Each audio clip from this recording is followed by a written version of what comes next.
जय हिंद। एक बार फिर से आप सभी का स्वागत है स्टडी पॉइंट एसएसएम में। मैं संदीप और आपको पढ़ा रहा हूँ मैं। तो हमने 9th क्लास की जो इंपॉर्टेंट सीरीज को शुरू किया था, जो कि हमारा लाइंस एंड एंगल था चैप्टर 6 का।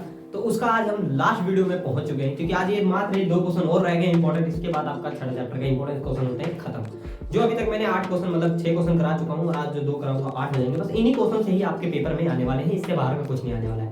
और प्लस में एक और चीज याद रखना है, इन सारे कंसेप्टों को याद करना, क्योंकि ये कंसेप्ट अगर आप लोग को याद रहा तो आप लोग पेपर में इससे अगर अलग भी क्वेश्चन आता है फिर भी आप कर लेंगे। तो कुछ कंसेप्ट है उनको अच्छे से याद कर लेना। और अगर अभी तक आप लोगों ने कोई भी पार्ट वीडियो नहीं देखा है तो लिंक डिस्क्रिप्शन में जाकर उसे जरूर देखना। चलिए आइए शुरू करते हैं इंपॉर्टेंट क्वेश्चन को, और दिलो दिमाग लगा करके कहाँ पे बोर्ड पे रखना है और अच्छे से पढ़ाई करना है। आइए तो शुरू करते हैं। देखिए पहला यहाँ पे हमारा जो अब 7वां प्रश्न जो है इंपॉर्टेंट सीरीज का, यहाँ पे हमारा 7वां प्रश्न में क्या दिया हुआ है, आपको बोला है कि PQ जो है ST के पैरेलल है, यानी कि ये जो ST इस PQ के क्या है, पैरेलल है। और दूसरी बात क्या है कि 100 एंगल 10 देता हूं मैं आप लोग को, और 130 डिग्री। ठीक है, ये आपको 2 एंगल्स दिए हुए हैं, और हमें अब इसने बोला है कि भाई ये वाला एंगल फाइंड करो, QRS। देखो एंगल QRS मतलब कि ये बीच वाला एंगल हमें फाइंड करने को कहा है। तो देखो सबसे बड़ी चीज तो क्या है भाई साहब, कि यहाँ पे तो हम इसका रूल कहीं से भी नहीं लगा सकते हैं। इसके लिए हमें एक लकीर की जरूरत होगी जिसे हम मानेंगे और जिसकी हम एक रचना करेंगे। तो आइए सबसे शुरू करते हैं। सबसे पहले किसकी दिया है, तो यहाँ हमें दिया गया है, सबसे पहले हमें दिया है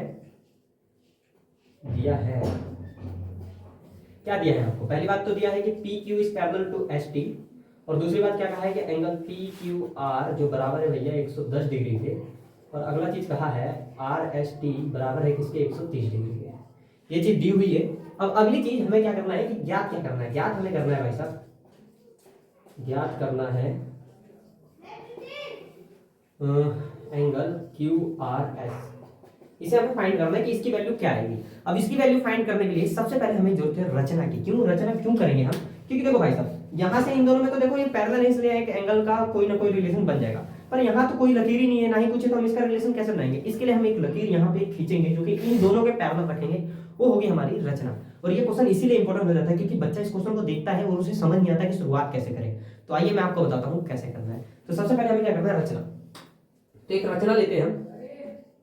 अब रचना में मैं क्या कर रहा हूँ कि भाई साहब जो रचना है ना, मैं एक काम करता हूँ, यहाँ पे एक XY एक लकीर लेता हूँ, जो कि हमारे कुछ इस टाइप से लकीर होगी।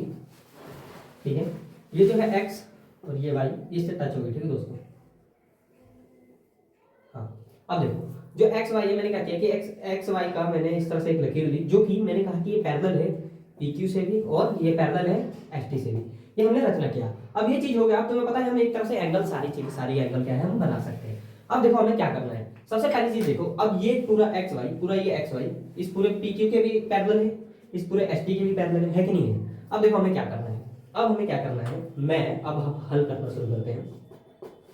अब मैं सबसे पहले एक चीज नोटिस करता हूँ, देखो जरा ध्यान से देखो, जब 2 पैरेलल लाइन होती है ना, और उसके बीच में एक ही तरफ एंगल हो, तो उन दोनों का योग कितना होता है, 180। पिछले क्वेश्चन में पढ़ाया था आप लोग को, अगर नहीं पढ़ा तो जाइए डिस्क्रिप्शन में लिंक दिया है, जाकर उसे जरूर पढ़ना। अब आइए देखिए, तुम्हें पता है कि अगर मैं ये वाला एंगल और इधर का एक एंगल मान लेता हूँ मैं, ठीक है, और एक एंगल इधर मान लेता हूँ, इसे हम एंगल मान लेते हैं 1 और इसे एंगल मान लेते हैं 2। तो मैं क्या कह सकता हूँ कि भाई ये 130 डिग्री और ये एंगल 1 मिलकर के 180 डिग्री कोण बनाएंगे। तो चलिए आइए लिखते हैं। तो एंगल 1 प्लस एंगल क्या है ये RST बराबर क्या होंगे 180 डिग्री। होगा कि नहीं होगा, क्योंकि ये चीज आपको बताया था 2 पैरेलल लगे हैं और एक ही तरफ एंगल बन रहा है, इसलिए इन दोनों का योग क्या होगा 180। अब इसका मान तो हमें पता नहीं, प्लस इसका मान क्या होगा, RST का मान 130 दे ही रखा है आपको, बराबर क्या है 180। और एंगल 1 बराबर 180 माइनस 130, जो कि घट करके एंगल 1 बराबर क्या आ जाएगा आपका 50 डिग्री। यानी कि यहाँ पे एंगल 1 की वैल्यू कितनी आ चुकी है 50। कोई दिक्कत नहीं है, यानी कि एंगल 1 कितना आ गया हमारा 50। अब एंगल 2 निकालते हैं। अब एंगल 2 भी सेम इसी रूल से होगा, इसी फॉर्मूले से होगा। देखो क्या होगा, ये वाला एंगल और ये वाला एंगल मिलकर के 180 डिग्री कोण बनाएंगे, यानी कि एंगल 2 प्लस एंगल क्या है PQR बराबर क्या होगा 180 डिग्री। यहाँ पे एक चीज होगी। अब इसका मान हमें निकालना है, तो एंगल 2 ऐसे ही रहेगा, प्लस इसका मान कितना दे रहे हैं 110 बराबर क्या होगा 180। अब जरा ध्यान से देखो, एंगल 2 बराबर क्या होगा 180 माइनस 110, और एंगल 2 बराबर आ जाएगा आप लोग का कितना 70। यहाँ पे हमारा एंगल 2 की वैल्यू कितनी आ चुकी है 70। अब जरा ध्यान से देखो, अब यहाँ पे हमने 2 एंगल निकाल दिए कि नहीं निकाल दिए, जरा ध्यान से देखिए, ये 2 एंगल निकल चुके हैं, इसका मान 70 आ चुका है, इसका 50 आ चुका है। अब हमें इस एंगल को निकालना था। मेन तो हमारा एंगल ये था, ये वाला हमारा मेन एंगल है। इस एंगल को कैसे निकालेंगे हम क्या करेंगे, देखिए लकीर XY हमने एक लकीर दी जो कि पैरेलल है सबके, और एक रेखा पर 180 डिग्री का कोण बनता है। यानी कि मैं कह सकता हूँ ये वाला एंगल और ये वाला एंगल मिलकर के कितना कोण बना रहे हैं, 180 डिग्री का। तो आइए, यानी कि हम कह सकते हैं कि angle 1 plus angle 2 plus angle Q R S, इसे एंगल बना लो मैं, एंगल क्यू आर एस बराबर कितना होगा भाई लोग, 180 डिग्री। यहाँ तो कोई दिक्कत नहीं। अब आइए, एंगल 1 कितना निकाला अभी हमने, एंगल 1 निकाला 50, एंगल 2 निकाला 70 plus angle Q R S ऐसे का ऐसे, और बराबर कितना हो जाएगा 180 डिग्री। 70 और 50 कितने हो गए, 120 plus angle Q R S बराबर, और यहाँ पे एंगल क्यू आर एस बराबर क्या आ जाएगा आपका, 180 माइनस 120, 50 और 70 मिलकर 120 आ गया। और अब जो 120 है दोस्तों, ये उधर क्या हो जाएगा, घट जाएगा। तो एंगल क्यू आर एस बराबर क्या आ जाएगा, 180 माइनस 120, और एंगल क्यू आर एस बराबर आ जाएगा 60 डिग्री। अब बताइए दोस्तों, अभी तक हम 7 क्वेश्चन में पहुंच चुके हैं और मुझे नहीं लगता किसी बच्चे को डाउट होगा। और अगर डाउट होगा ना भाई साहब, तो क्या पढ़ रहे हो यार, ये लास्ट महीना चल रहा है भाई, 2 महीने रह गए, अगर आप नहीं पढ़ रहे हो ना कसम से क्या ही बताएं। चलो इधर आओ, देखो ये क्वेश्चन में कुछ भी नहीं था, सबसे आसान था ये क्वेश्चन। आपको एक्चुअल में ये चीज दी नहीं थी, बस इतनी बात बताया था और इस एंगल को निकालना होता था। इसी चीज में बच्चा क्या हो जाता है, कंफ्यूज।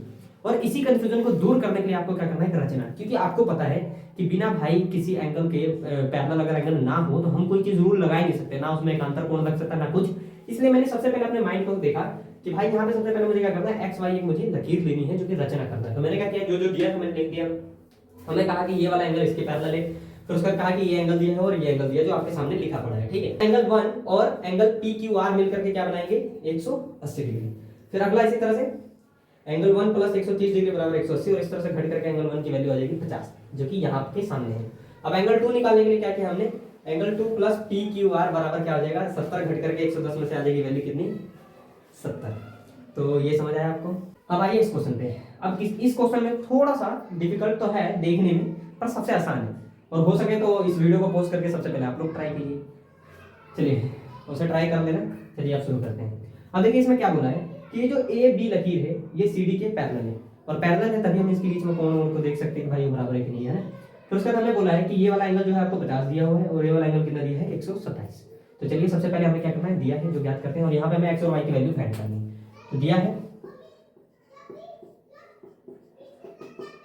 यहाँ पे हमें क्या दिया है कि A B is parallel to C D, उसके बाद angle P A P Q ये दिया हमें 50 degree, angle P R D दिया है हमें 127 डिग्री, और हमें ज्ञात करना है क्या,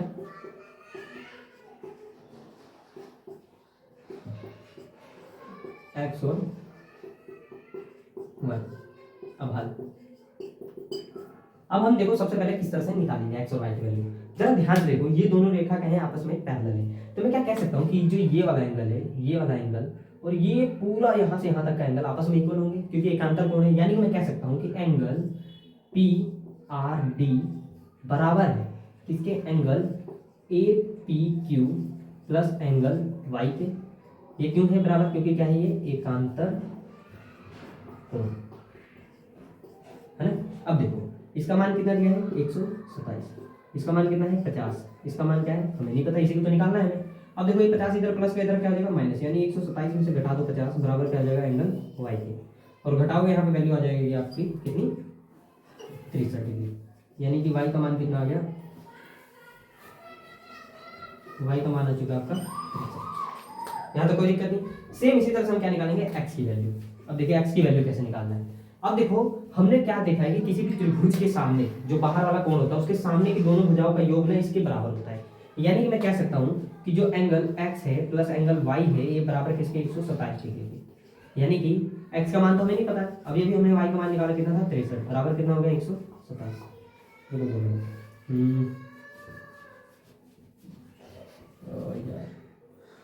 यार 77 आएगा उसमें। अब x का मान कितना आ जाएगा हमारा, 127 माइनस 77, और x बराबर आ जाएगा 50।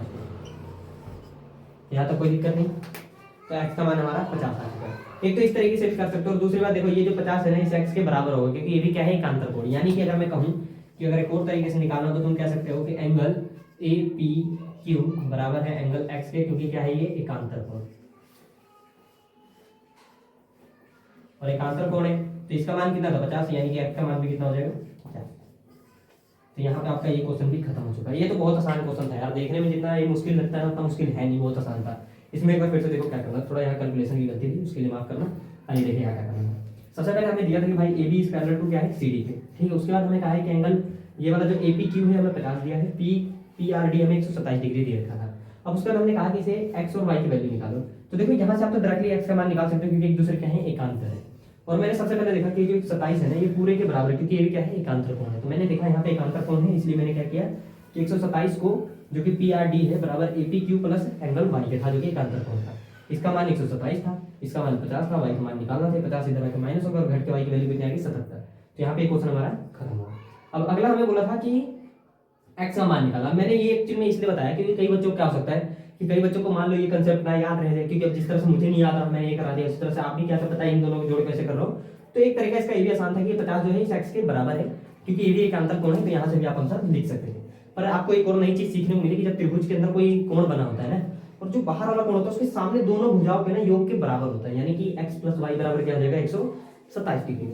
और यहाँ पे हमने सेम इस तरह किया कि भाई अंदर की x प्लस वाई बराबर 127 डिग्री की है, x का मान हमें निकालना तो y की वैल्यू हमने यहाँ से 77 यहाँ भरा और घटा करके हमारा x का मान आ गया 50। और एक और तरीके से क्या आ सकता है कि ये 50 बराबर है x के, क्योंकि क्या है ये क्या है एकांतर कोण है। और इस तरह से हमारा यहाँ पे आ चुका है। तो ये लास्ट क्वेश्चन थे आपके छठे चैप्टर के जो 2 इंपॉर्टेंट थे। मुझे उम्मीद है सबको समझ आया होगा और अच्छा लगा होगा। तो ये हमारा छठा चैप्टर था 9th क्लास का, और इससे बाहर कुछ नहीं आएगा। अगर इससे बाहर आएगा तो अभी तक आपने सारा कंसेप्ट सीख लिया है, और मुझे पूरा विश्वास है अगर इससे बाहर भी आएगा तो आप लोग कंसेप्ट के द्वारा कर सकते हो, क्योंकि लगभग हर एक क्वेश्चन में मैंने इस चैप्टर में जितने भी कंसेप्ट आते हैं सारे समझाते हैं। तो कृपया करके इन सारे वीडियोस को एक बार और देख लेना, अच्छे से रिवीजन कर लेना और अच्छे से पढ़ाई करके जाओ। और इस चैप्टर से जो पिछली वीडियो था ना, जो पार्ट 3 था, वो क्वेश्चन पक्का ही पेपर में छपा हुआ दिखे आपको, तो उसकी तैयारी बहुत अच्छे से करके जाना और अच्छे से पढ़ाई कीजिए। मार्च में अच्छा रिजल्ट ला करके अपने माता पिता का नाम रोशन कीजिए, अच्छे से पढ़ते रहिए और हमारे साथ बने रहिए। और चैनल को लाइक करना, सब्सक्राइब करना ना भूलें, ठीक है। और ज़्यादा से ज़्यादा शेयर करें अपने दोस्तों के साथ, क्योंकि जितना ज़्यादा आप अपने दोस्तों को भेजेंगे उतना ही हम थोड़ा सा प्रोग्रेस करेंगे और आपके लिए और भी अच्छी अच्छी कंटेंट और अच्छे से पढ़ाने के लिए आपके लिए अग्रसर रहेंगे। अपना ख्याल रखिए। जय हिंद।